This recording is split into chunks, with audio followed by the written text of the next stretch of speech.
Happy New Year!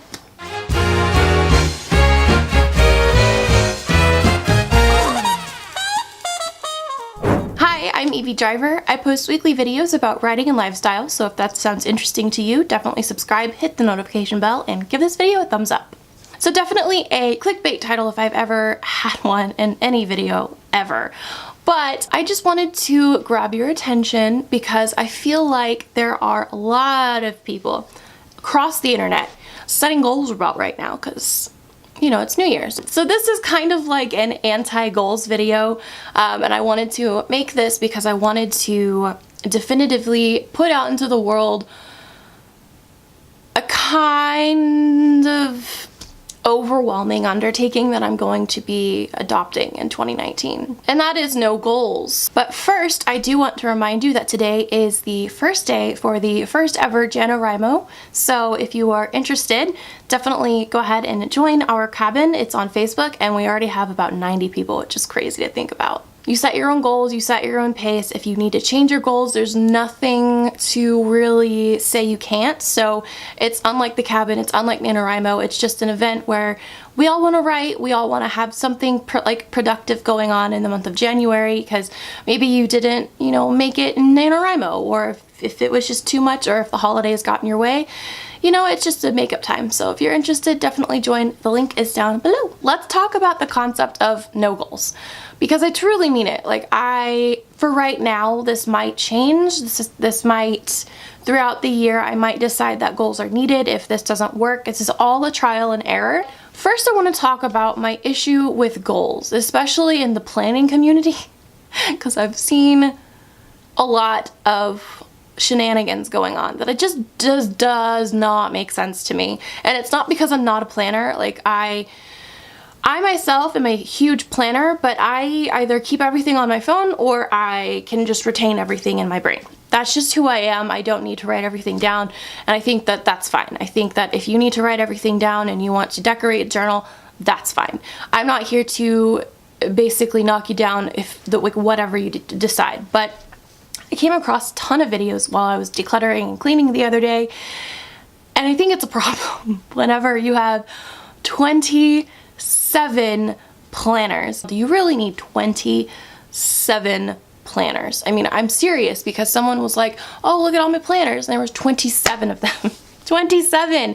I feel like there is this overstimulation with planning videos, because if you go on YouTube and you search for it, they have thousands of views, almost everything. If you go on channels that post planning videos and other stuff, the other stuff gets practically no views, but their planning videos, they get massive views. And I understand it. It's so satisfying to see someone lay out and like decorate everything. But whenever you are wasting so much time decorating and planning in 27 different, I know this is the extreme. I understand that this is the extreme, like not everyone has 27 things, but I mean, I just feel like we as a YouTube society, my soapbox, we as a YouTube society have become obsessed with this idea for planning and being perfect, because for me, it's not regular people who have millions of views on their planning videos. It's like Susie Homemaker, who has nothing but time on her hands, who can like have the perfect handwriting, the perfect artistic skills, can order massive amounts of like stickers and pretty stuff, and you know, like Erin Condren. There's nothing wrong with that. If you have all of that and this is like your hobby and this brings you joy, this is the year of joy for me. I am discovering what brings me joy. So if this brings you joy, completely disregard what I'm saying. But I was festering in this overabundance of like mandatory, strict, I don't know which word to use, strict planning, because if you go on any other AuthorTuber's channel, they have goals, they have planning videos, and that's perfect, that's fine. I ain't here for the tea. I am just saying a fact. Everybody is doing goals videos, and I feel like not enough people are basically, on the other hand, we're just like, no goals. So here I am. So with that out of the way, I wanted to explain why I have no goals. 2018 was, for a lot of reasons it was easy, but for a lot of other reasons it was the hardest year I've ever had. I hated that. I hated who I was as a false Evie, if you will.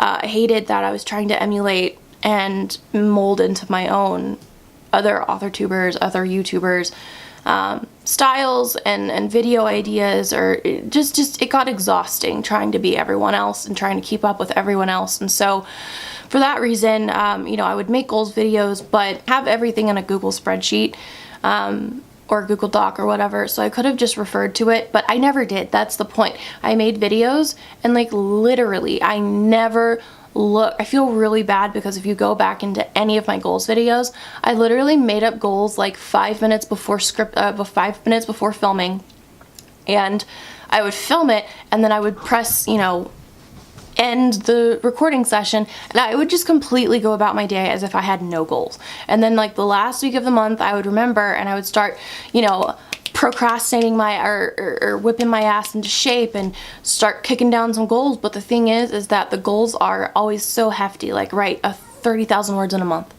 Well, I can't do that in 1 week. I know I physically can't. It's impossible for me, and I'm okay with saying the word impossible because I know my limits. This is the thing. This is my point. You have to know your limits. And my limits right now, I can't handle goals because they don't have any impact on my day-to-day life. If goals are super important to you and they define your writing progress and your productivity, perfect. That's like your thing, and I'm so happy for you because I've tried making it work for me. It just doesn't, and I'm tired of fighting with like every other entity in the universe when I need to be focusing on myself. I've had a lot of introspection and a lot of time to figure out what's the issue with a lot of stuff. That's how I figured out how I needed to shift my thoughts and attention to another project, which is why Foster Fairy Tales is a thing instead of Gravity Rising. I don't like lying, and I feel like I cheated the people who are seriously on my journey with me, watching my videos every single week. Like, there's not a lot of you, but there is enough of you to where I feel like I didn't maybe lie to you, but maybe you weren't getting the real truth and the real Evie. And I don't want that to get in the way of my productivity because I'm at my most productive self when I have freedom. Whenever I'm allowed to explore my creativity in my own unique way, kind of like a pantser in all facets of life. Going into JaNoWriMo, I am pantsing Foster Fairy Tales Book 1 because I just am having so much fun doing it that way, and it's for this project specifically, it's great.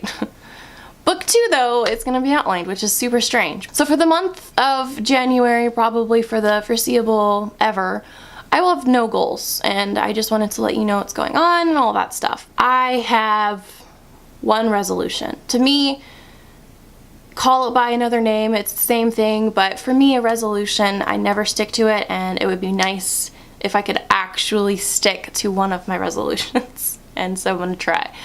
But my one resolution is to refuse to lose. Refuse to lose means if I continue to try and I pursue failure as this game of attempting to succeed, then I will be able to perpetually win, even if I fail, because failure doesn't stop me from winning, it just teaches me stuff. So maybe I'm approaching it from the wrong angle. Maybe I need a little bit more time, or maybe I'm just considering other factors that aren't really necessary. Maybe I need to cut the bloat. Maybe I need to consider, you know, adding stuff to the thing that I'm trying to do. Refuse to lose is my mantra, and I'm so passionate about it because if this works, then all of my like hashtag goals for like the foreseeable ever, the last couple of years, will have come true. And not because I'm setting goals. I'm setting action items. I am pursuing failure because at least it's an attempt of winning. Failure to me isn't the end-all be-all. It isn't the bad thing that people are like fearing. It isn't this definitive nail in the coffin. It isn't this like ending. It is proof that I tried, and trying to me is better than not trying or giving up or just quitting. The losing only ever happens when you stop trying, when you quit. Failure is an option, this year because it's the expression of effort, in my opinion. I will win and I will fail, but I won't lose because I refuse to lose. You'll notice at the beginning I said I make weekly videos about writing and lifestyle. I want to expand what AuthorTube means to me. And what AuthorTube means to me is not this oversaturated market of writing advice videos. AuthorTube is just a myriad of other things that we just have yet to explore. I do have pretty much a great schedule in mind for the months of January through March just to test it out, so I will try it and we'll see what happens, because I would rather try and fail than just sit here wondering like I've been doing the last couple of months, like wondering like what would it be so bad to post a lifestyle video? Would it be so bad to attempt something new? I just feel like it's the perfect time to just kick this, into gear. So next week is a themed week. So throughout the month of January, we have theme weeks for JaNoWriMo, and all of my uploads will be in that theme. They're not always writing related. So I'm really excited. I feel like AuthorTube, it needs to be shaken up a little bit, and I feel like it's time, and it's okay if maybe writing related videos all the time isn't for you. If I, branch your mind open to what AuthorTube can be, then that is mission accomplished, in my opinion. I'm not saying that I'm the first to do this, because everyone has vlogs, everyone does like, a personal video a time or two, but I want to live with a better intention of where my life is going. I want to be freer, and I want to live with a more balanced lifestyle in mind. I don't want to be so chaotic. I don't want my home to be somewhere I feel like I'm in a prison. Because if you've seen any of my recent vlogs, you'll know that my whole house is like a mess, and it's just because we have way too much stuff and not enough place to put it. I am really excited. I feel like this is a good change for me. I'm not saying that every AuthorTuber, every, whatever, stop writing videos and go to lifestyle or go do something else. I have a very set vision, and I want to attain it, not through goals, not through these like half-assed attempts anymore on my end. I want to set action items that will detail me and get me there, essentially. So that's all I have for you today. I really hope you had a wonderful, safe New Year. Somebody literally almost burnt my entire apartment down because they were burning fireworks literally 10 feet away from my frickin' window, which was perfect. Do be sure to visit my Instagram and Twitter. I am active on those, and as well, I have updated my author website. So if you're interested, definitely consider checking those out. All of those are linked below. I have been wanting to shift my videos in a direction that I think are more on par with what I can provide, and I really appreciate the fact that you would spend any part of your day with me. As always, keep writing, and I will see you in the next video. Bye!